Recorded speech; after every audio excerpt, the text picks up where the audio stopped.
How's it going, everyone? My name is Masih and welcome to the 21st episode of our Bloodborne walkthrough. So in the previous episode we managed to clear out for the most part, the entirety of the research halls. And now we're gonna tackle the two bosses and finish the quest line from the last episode. So very quickly, what I want you guys to do is just to go back to the Hunter's Dream first, because the next two bosses, we're gonna be using a lot of visceral attacks on them. And the more visceral attack damage that we do, the better. So that's exactly what we're gonna do. You want to teleport to the Central Yharnam, because if you remember, there was a guy named Gilbert who gave us the flame sprayer, and he was kind of falling ill to the beast, the beast disease. Oh, unfortunately he does turn into a beast, and here he is. If you kill him, you get the second rank of the Clawmark Rune, which increases your visceral damage by 20%. We already have the first version. That is 10%, so we're going to have a good amount of visceral damage increased with these runes, which is pretty important at this point because we're going to be using them a lot. So come over here, and I like to swap it out for the Moon Rune and the one that increases your health. So Clawmark 2 and Clawmark 1. There we go. I'm also going to change my looks a little bit because I'm getting tired of this set now. How does the Haki look on me? Not very interesting. Not very interesting. Quarset? Nah. Just gonna go for the good old fashioned hunter set because why not, you know? Looking like the poster boy? Why not? There we go. Now we look cool. Now we look good. There we go. Okay, so let's teleport back to the research halls, and very quickly, or research hall rather, as it says in the game. And we're gonna very quickly go into the to do the quest line to get the Milkweed Rune for the Milkweed Covenant, which gives you a cauliflower head. It's pretty funny. And then we should be going to the bosses. So just very quickly go over here. And on your left, it should be Adeline, if you've progressed her questline so far. Get her blood, and once she's done this, she's going to ask for more brain fluid. Be sure to kill her. And then she's going to drop brain fluid, and we're going to feed her own brain fluid to her, which is a bit messed up, but this is Bloodborne we're talking about. So, give me brain fluid, give brain fluid, cool, no problem. Milkweed Rune, no problem. And that's the entire story. So the Milkweed Rune is going to get you to the Covenant. It's going to give you a couple of new moves, and it's going to be very good for magic builds, arcane builds in general. And it has a very nice synergy. It kind of shows the real potential of the Cost Parasite, which is a weapon that we're going to get at the end of this DLC by killing Orphan of Cost, which that on its own, it's going to be a very strong feat of strength. For now though, you want to turn over here, turn right after this church guy, and you want to go to the first boss, which is going to be the good boys, of course, the living failures. It's like staring into a mirror. Just kidding. Okay, so these guys, they have a very interesting tactic of not really doing anything. These things are, as they say, living failures. All they do, some of them do magic damage, some of them do melee damage. It's no big deal. I mean, they do a good amount of damage. It's just that it's not very significant, I would say. Like, they're not really dangerous. Even if you do get hit, they don't really have the potential to absolutely one-shot the crap out of you. You know what I mean? So you want to try your best to avoid the magic damage ones and try to get as many backstab as possible. And these things will keep spawning until the collective health bar dies. But from time to time, they do a very coordinated attack, in which they kind of summon meteors from the sky, and that's the one you want to go and hide. That's the one where you want to hide, actually, behind this flower thing. So that's like the only one that is actually very important to avoid. Other than that, shouldn't be that big a deal. Some of them are melee, some of them are ranged. We're going to try our best to jump on the ranged ones, to be able to fit in as much damage as possible. Okay, they're doing it. What I like to do here is usually... Oh no, that's not good. That's not good. Okay, let's go hide over here. As you can see, we can avoid them, but sometimes you can just be aggressive and just backstab them for immunity frames, for iframes. Fortunately, could not happen this time around. Oh, I thought I was landing the backstab there, but I couldn't, unfortunately. If you get surrounded like this by a couple of their melee ones, you want to try your best to avoid them, because they can be pretty dangerous if they're all stacked up. If you miss one dodge and they damage you during that dodge frame, you're going to be kind of, you know, effed. Let's see if this one is melee too. Are you melee too? Yes, you are melee too. You're headbutting me. I'm just going to heal myself to full just to be sure. I don't want to die to these guys. Yeah, that one died. Nice. This one got visceral attack. They should be dead after this. Yeah, my visceral attacks hit pretty hard with the Clawmark Rune, so nice. And with that, we're ready to move on to the next boss. Hopefully I won't mess up. Lady Maria is a boss that is pretty much a hunter fight, but on steroids. She has her second phase, she will go into a blood attack mode, where her attacks have an extended range and more damage. She does a very big jumping attack, where you want to try your best to go behind her.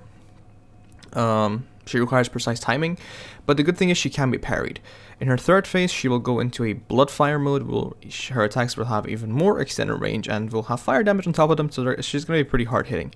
We're going to try our best to parry her for the most part, because she can be pretty dangerous if you don't parry her, but you can play this kind of like a proper hunter fight. Dodge, hit, dodge, hit. You can do that, but hopefully I won't mess up and actually properly parry her.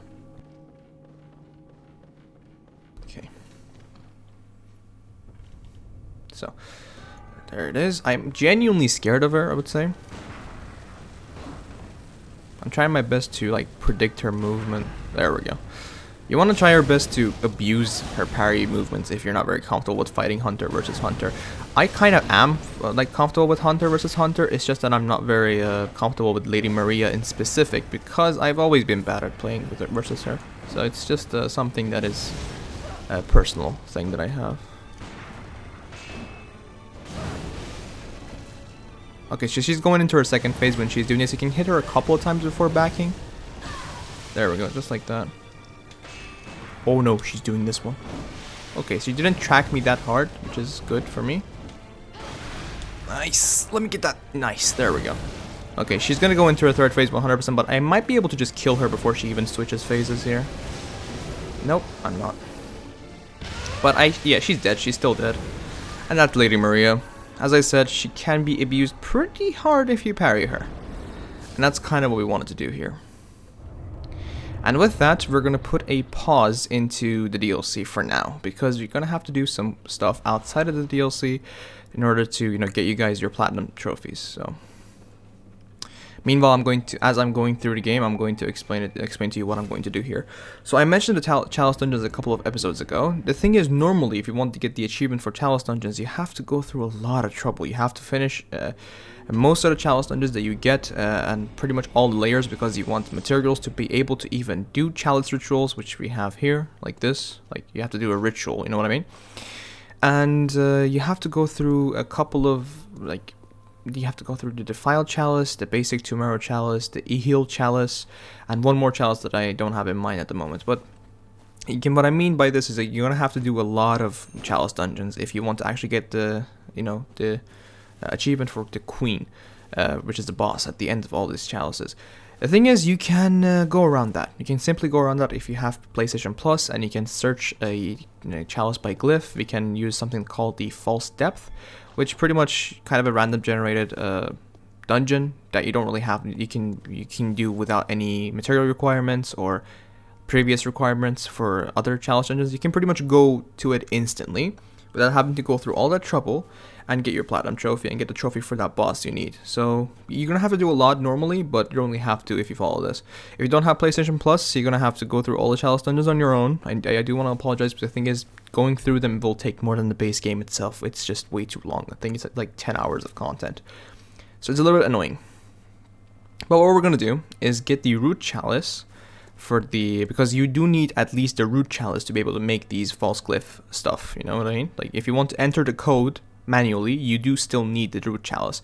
We're going to be getting the root chalice in the second layer of this chalice dungeon. So yeah, we're going to try to do that in this episode. And then using this, we can make a couple of things. We can make the we need 2 chalice dungeons for 2 reasons. One of them, the Queen Yarnum one, which achievement for killing the boss. The second one is getting the Beast Claw weapon, which you can't by unless you finish the entirety of Alien Loran, as far as I know. So it's a little bit of a problem if you want to get a platinum, because not only you will not get the weapon trophy normally, you'll also not get the queen trophy normally. So you want to do what I do and try to your best to go past these Chalice dungeon stuff, because for me, Chalice dungeons are the worst part of this game. They're really trash, and that's just my opinion, but that it is what it is. You can do Chalice dungeons for many things. You can they drop the best blood gems, as far as I'm aware, and also they're really good for getting a lot of souls. Like, that's the really hard Chalice dungeons are pretty much going to be your main endgame content. There is even a funny joke, like, which is the cum dungeon. I'm not joking, it's actually a real thing. If you type out like a word which includes saying cum with like 5 M's and then FPK or something like that, if you type it into the glyph, it's literally called cum FPK or something. You get a funny dungeon where somebody just commits suicide, and then you get like 80,000 souls for free. So it's like, that's how weird the false depth stuff goes. For now, though, we're just going to stick to going to this dungeon and just getting the root chalice. That's all we're going to do. It usually has 3 to 4 layers, with each layer ending in a boss. And each boss just rewarding you accordingly of where your level should be. So, for example, this one that we're going to do at the moment, this one is pretty much trash. Like, there's no, like, we're going to be one-shotting everything almost. But if you came here at the right time, so right after Bloodstarved Beast, if you remember, you would be getting decent rewards for your time, because at the time you were going to be pretty weak. But we're here pretty much halfway into the DLC. You can tell how, strong we are at the moment. So, this Chalice dungeons have a basic opening thing, so you can see a locked door with purple lights that you're going to have to find the lever for. The lever is usually guarded by a couple of NPCs that you're going to have to kill, and that's really it. You turn the switch, the path opens up, and you go to the boss fight. That's kind of it. But there's a lot of exploration included in the Chalice dungeon itself. It has the Chalice materials, which like arcane haze or ritual blood, stuff like that. And it's kind of a, oh god, that throwing knife, I did not expect that. Oh, what am I doing? I'm just gonna get out. Just going to very quickly just get out. What was I saying? Yeah, so the dungeon's it's not only about going through the bosses and everything, it's about getting the correct material, which for the most part requires you to completely explore these Chalice dungeons to their fullest, you know what I mean? So it's not just, hey, I'm gonna go rush through everything in a speedrun manner. And can you stop? Jesus Christ. You bitch. There we go. There are going to be these bell women that we are already familiar with. As always, you want to rush them down because they summon extra enemies. So yeah, let's just do that. And it's not going to be that big a deal. Don't worry about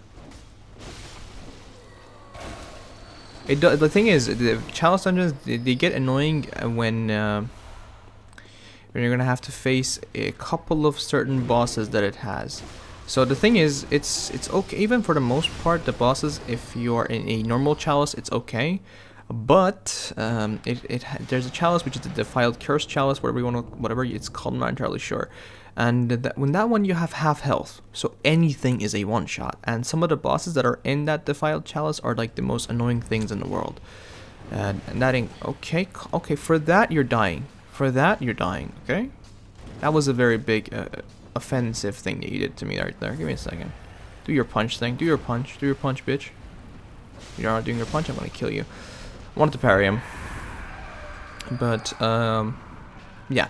The Defiled Chalice is gonna be the most annoying one because the bosses include Amygdala with a lot more health, and inside a very small room, and the the Fire Doggo boss fight, which is the worst hitbox boss fight in the entire game in the Bloodborne. Not in the series, because we have a lot of garbage hitboxes in other Souls games, but you know what I mean.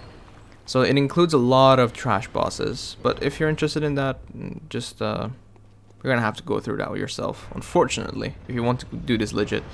First boss is going to be this. Okay, did I run instead of dodge? I think I ran instead of dodging like an idiot. Apply the fire pepper. These guys, the Undead Giant boys, they usually have these blood thingies on their bodies, which they can pop, but it doesn't even matter at this point. You can see how strong we are. Like, get out of my face, my dude. And that's layer 1. With each layer, you get a lantern, and you can move on to the next level using an elevator, usually. These are supposed to be randomly generated, but at some point you will, at a very early point, you'll get used to the, the structure of these dungeons, because as quote-unquote random as they are, they still follow a very limited randomizing of structures and everything. So yeah, as much as they try to sugarcoat it, it's not really that big a deal. Like, it's not really that randomized, and it's pretty much the same thing. Even the different chalice, like this is a Pthumeru chalice, but even the alien or Loran ones, it's pretty much, hey, this place, but with a lot of sand and lightning. Same thing goes for, wait, let me see, I have to go this way. Same thing for some of the other ones. Like, it's just a reskinned version of this one. So it's just such garbage content. I'm sorry if anybody actually loves these dungeons. I do not. They're just trash in my opinion. And that's solely my opinion. You can feel completely different if you're interested. I do be warned though, this naked boy and his Nikes, as Maxor would put it, this guy is very dangerous. He rolls aggressively to you, and he does a lot of damage. So you want to do this, even if you're high level. Just do this, and trust me, okay? He might mess you up. Just turn the lever, and you can see somewhere a door to the old labyrinth has opened, and that's your cue to get the hell out of here. There's going to be a lot of traps in these Chalice dungeons too, which can be a pretty annoying thing, I would say. But then again, at this rate, if I'm being totally honest, if you die to the traps, you're doing something wrong. Not because of actually seeing the traps, no, it's because of the amount of health you have. And I swear to God, if as soon as I say that, I'm going to die to a trap. I don't know. We'll see. So for now, we're going to go into here.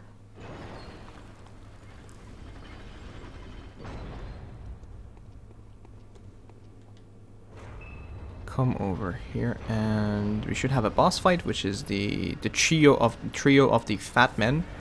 Again, no big deal. One parry should be dealing with one of them too, if I'm being totally honest with you. Not even a parry. Let me see if I can kill them. Yeah, I don't even have to parry. Why would I parry? Wow, what a hard boss, boys. Even if I take damage, I'm still gonna keep going. I don't care. Even at an appropriate level, these guys are super easy.